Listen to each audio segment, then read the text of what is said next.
Temple Grandin is a staple in U.S. agriculture, well known for her work on the humane harvest of livestock, as well as the better understanding of the behavior of animals. I am Ben Jarbo with the Midwest Farm Report, and recently Temple was in Madison, where I had the opportunity to speak with her about the work she has done throughout her life, as well as current issues that she is seeing within the animal agriculture industry. When I first started, I got down in the chutes to see what cattle were seeing. This is back in the 70s. And it was obvious to me to look at what the cattle were looking at. They'd stop at a shadow, a coat on a fence, a piece of string hanging down. Now, at the time, I didn't know that. I thought in pictures, and other people tended not to think in pictures. I have a new book out now called Visual Thinking, where I show the science that shows that some people are object visualizers. They're going to be really good with mechanical things and mechanical aptitude in animals. And then you have other people that are more mathematical and pattern thinkers. And they're actually different kinds of thinking, and they look at things differently. And as a visual thinker, it was obvious to me to look at what cattle were looking at. And I get asked all the time, are the cattle afraid of getting slaughtered? No, they're more afraid of shadows or seeing a person standing up ahead. And through your time, you've not only worked with cattle, but with other animals. What are some other things you've noticed with other types of animals, say like horses or pigs or something? Well, one of my students recently did a study, name is Megan Corrigan, which may explain why sometimes a horse just spooks for no reason. And we took a children's play set that has a little swing and a slide for a toddler.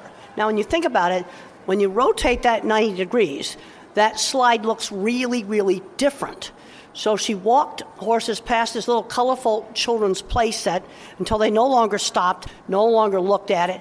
And when the play set was rotated, it became a new object.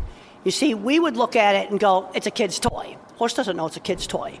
But it looks very, very different than it when it's rotated. And we have a paper that's got a title, something like Reaction to a Complex Rotated Object in the American Quarter Horse. It's a free download. But this may explain why sometimes a horse spooks for no reason. And I repeated the experiment with a big plastic green chair with Western riders. And I had them walk by it, just at a walk. I didn't want anything dangerous to happen here. And till the horses no longer looked at the chair or stopped. I rotated that chair, half the horses hard stop. If that had been in a gallop, they would have been dumped. I did it at a walk. So it's really important to show animals all sides of an object. And one of them is a Western saddle tipped up on its horn. If you take a Western saddle and you put it on a fence, it looks like a saddle. But you tip it up on the horn, especially if the fleece is nice and clean, that doesn't look like a saddle. That looks like something totally different. You better get the horse used to that, too. And through the years, what has been your favorite research you have done, maybe the most fun or just most exciting to learn something new? Well, one thing I worked on a number of years ago was working in the zoo with training antelopes to cooperate with veterinary work. Very, very flighty animal. Nobody thought we could train them. I worked with Nancy Earlbeck, who was the zoo's nutritionist. Yes, and we got antelopes trained, so they'd walk into a box and you could give them vaccinations and give them shots, and they'd be just fine about it. And we did that back in the 90s, and nobody thought we could do it. We trained the untrainable animal, and you have to go through a long period of habituation to get them used to a sliding door opening, for example. And if we fast forward to now and the future, what are you working on now, and what are your next big things to tackle here? Well, the next thing I did after working on designing facilities was developing a very simple scoring system for assessing slaughter plants. And I taught, this is 25 years ago now, I taught McDonald's, Burger King, and Wendy's how to use it. And we got the slaughter plants really working nice. But the problem we've got now is we're breeding cattle with things wrong with them. Crossed toes, crooked toes, congestive heart failure problems. There's some cattle today, they're crippled heart patient. And it's just over genetic selection for very rapid growth, big ribeyes. And there are certain genetic lines of cattle that have got a problem with this. And so one of my big concerns is breeding animals that have things wrong with them, like breeding bulldogs that can't breathe. I have a problem with that. Breeding racehorses, so much for speed that the bones just break. Animals need to be functional, whether it's a pet or a food animal.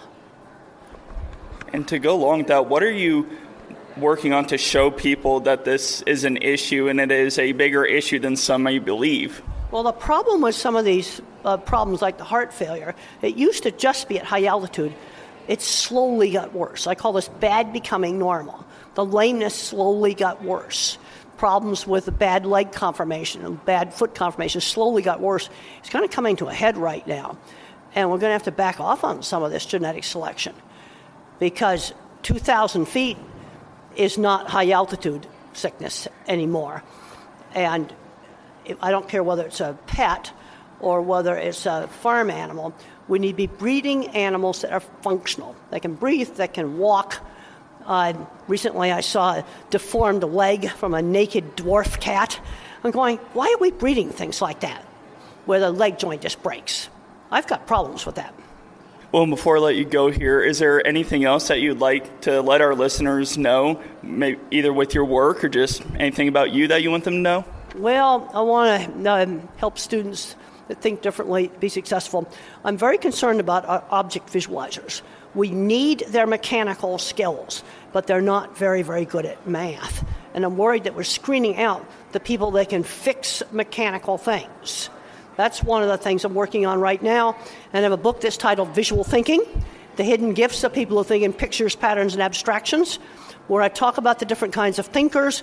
There's scientific research that shows this. The Army puts a big value on mechanical aptitude. I talked to a veteran recently who aced the Army's mechanical aptitude test but failed algebra. They put her to work fixing big cargo jets. You know, this is a really important skill that needs to be valued. Temple Grandin is also an advocate for autism awareness, saying that we need people who think differently to better the world. For the Midwest Farm Report, I'm Ben Jarboe.